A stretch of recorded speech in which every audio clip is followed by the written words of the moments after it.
Well, thank you. That was really nice. Well, today we are 160 years old.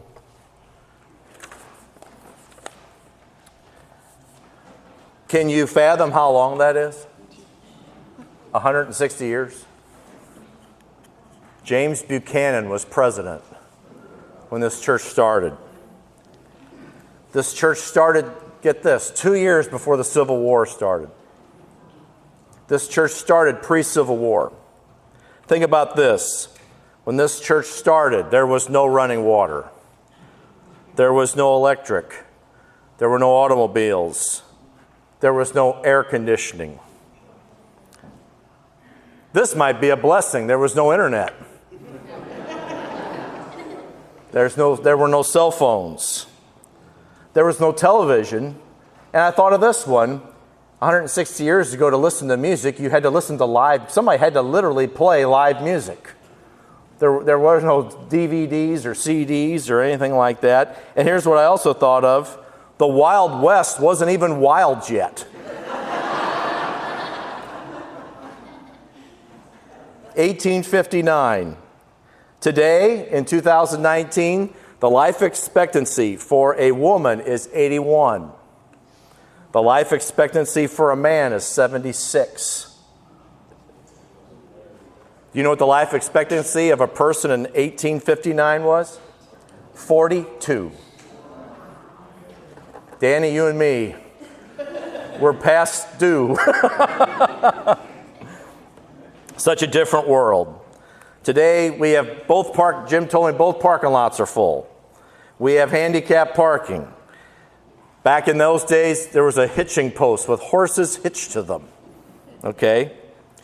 This is the world that this church was born into. That was the world that the church was born into. In 1859, I love how it says 46 men. I'm sure the women had something to say about it. 46 men gathered and created the Evangelical Society of Flora. That's what this place was called in 1859. The Evangelical Society of Flora. And it would be where the parking lot is, right behind us. That is where the original church was built in 1859. It was all brick. It had no steeple. And the bell was on the ground, like in the corner on the ground. It had no steeple, and it would have been right there. We have like one picture of it, and nobody knows who exactly the pastor is, but it's a whole bunch of kids. It's a really kind of a cool picture. That's all we have of the old building. It would have been right behind us. So let's start there. My sermon is entitled 160. Okay, I want to use two scripture verses this morning. The first one I want to use comes from Proverbs, and it says, "Without vision, the people perish." Have you ever heard that one? Without vision, the people perish. Now, a lot of times we think that means about leadership, like we need leaders who have good ideas and good plans and all that stuff. And that's really not what we're talking about today. What he's saying here, vision is, what Proverbs is saying, vision is divine guidance. It's not just good ideas or good marketing skills or good leadership. Vision there is, it's divine guidance. That without divine guidance, the people perish, okay? Divine guidance. We need divine guidance. God has to inspire us. If God is not in it, it will not work. I guarantee it. So many people have tried things and said, this is going to work. It's a great idea. But if God's not in it, it just doesn't work, okay?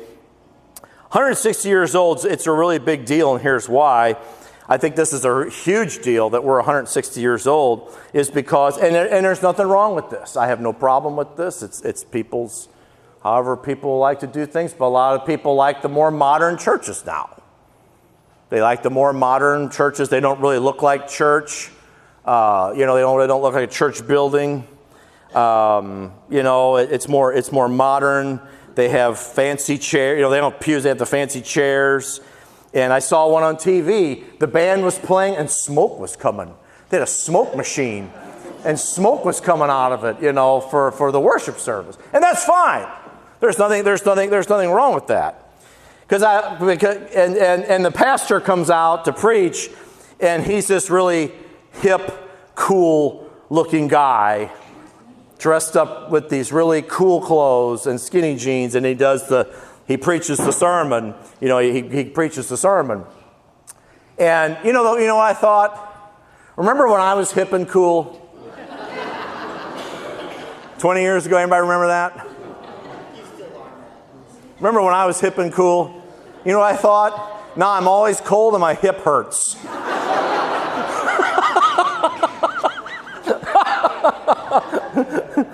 I found that way funnier than you, way funnier than you. And I know a lot of people say, oh yeah, I know where you pastor. You kind of pastor that old church building in town. But here's the thing, a lot of churches come and go. A lot of churches come and go. A church builds up. It's the hot ticket. Everybody likes to go there. And then all of a sudden another church builds. And it's like, well, that's the hotter place to be. And we call those pop-up churches. We're a church of pop-up. And everybody goes there because it's fun and cool. But then the next fun and cool church pops up somewhere else. And then that building's empty. In fact, just to let you know, if you go to Columbia, there's the Central Bank in Columbia along the highway. That used to be a church years ago. That was originally a little Pentecostal church. Stuckmeyer's between Waterloo and Columbia, where she's got the fruit and vegetable stand, that used to be Church of Christ years ago. And in Millstadt, if you come into Millstadt from Columbia, that church on the left, it's kind of a lot of buildings and all that. Oh no, it's on the right. I'm sorry. If you're coming from Columbia, it's on the right-hand side. That used to be called Abundant Life Church years ago. Some of the Baptists from Millstadt, some of the Baptists all of a sudden started speaking in tongues, and they got the left foot of fellowship from the Baptist, and they started that church, and it was called Abundant Love. And you want a piece of history? I preached my first sermon there in 1986. My first sermon was at Abundant Life Church. I told the pastor I will probably preach at least 45 minutes. I went 8 minutes and ran out of material. No one can ever say I preached too long, really. Seriously. Pop-up churches. But this has been God's will, and this has been, for 160 years, this has been God's divine purpose for us to be here. This place, this is not a pop-up church. This is not a fad that comes and goes. This is not a trendy place. No one's at the coffee shop going, oh, that Floraville is so trendy out there. You ought to get your pumpkin spice latte and go out there. This is not a trendy place, okay? Let's be honest. We have pews. We have hymnals. We have a choir. We don't have a smoke machine, except for that time when they put the pizzas in the boxes and then they caught on fire and the whole building smoked up. That's the only time we ever had a smoke machine. Without divine guidance, it says the people perish. Now let's look at what that means. Perish, I always thought meant you're done, you're gone, you perish. You know what it really means? I just learned this. You know what it really means? It means to loosen or to cast off restraint. Without divine guidance, the people are they're all over the place. And you know what? One of the theologians said the best way to describe that word perish, to loosen.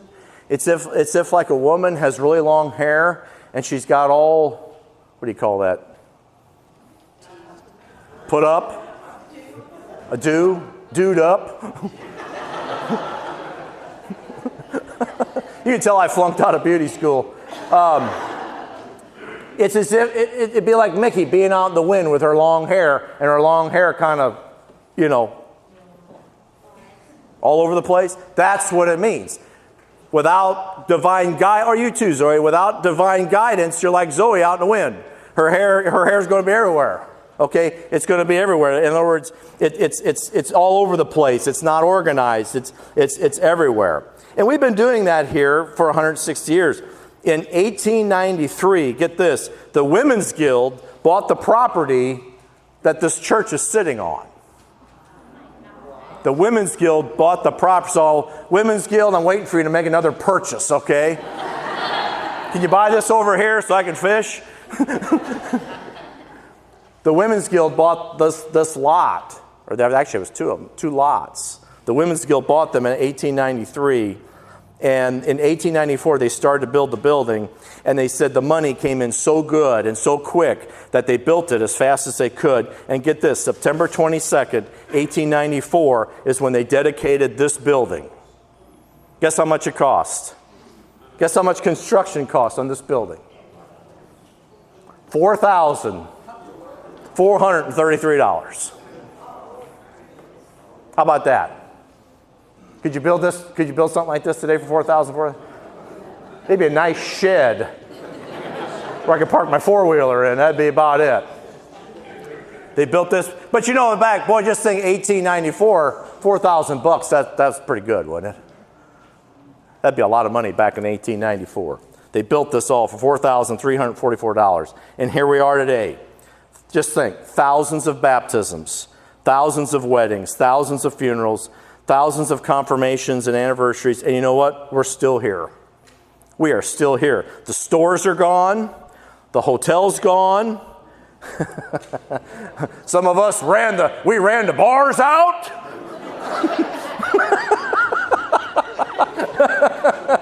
Well, it's pretty rare. It's pretty rare in a small town when the church lasts longer than the taverns, doesn't it?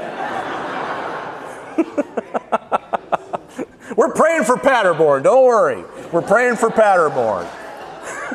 We love Paderborn.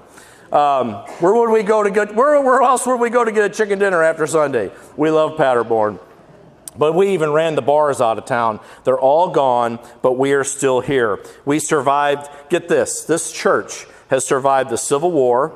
It survived 2 world wars. It survived the Great Depression. It survived crop failures. It survived pastors coming and going. And you know what? We are still here. And here's what I want to say. We are not leftovers from an era that gone by, and we're not remnants from an old way of living. We are alive and well here. We are not the leftovers of a bunch of people that are too stubborn to do anything. We are alive and well here. And we're faithful to Jesus Christ. We are saints and we are sinners. I know the sinners outnumber the saints, but we're both. And this is the place we call home, right here, 160 years. Now, Joan and I, we've got a verse. Joan and I both love this verse. This is one of our favorite verses. I taught this Wednesday night. We live by faith and not by sight. Love that verse. We live by faith and not by sight. Okay? I taught this the other night. I'll teach you right now. Our eyes can fool us. Our eyes can fool us, can't they? You might have 20/20 vision, but our eyes can fool us. We live by faith and not by sight. Okay? Our eyes can fool us. Any deer hunters in here? Me and Alan, that's it? Russ, any deer hunters? Well, I'll just talk to these 2 guys, but here's the thing about being a deer hunter. You're out in the woods, it's pitch dark, and you're sitting in your stand, and all of a sudden, the moon's out, and you see it. You see the buck. There he is. It's this giant rack.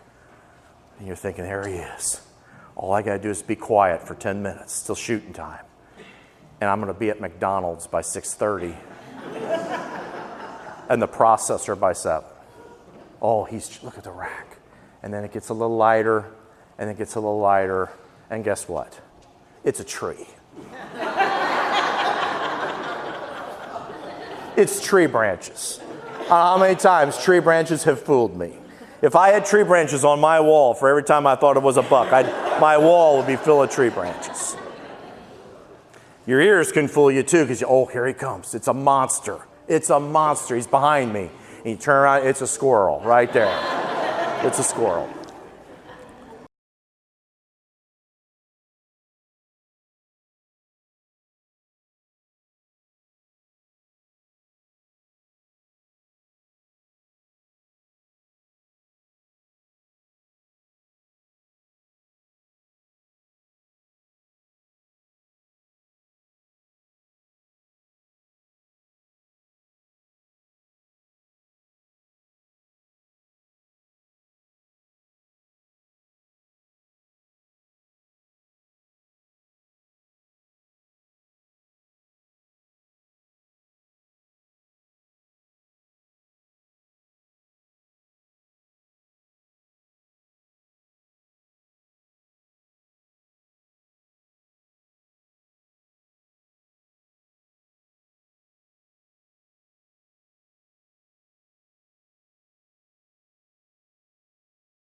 now sing Amazing Grace, My Chains Are Gone.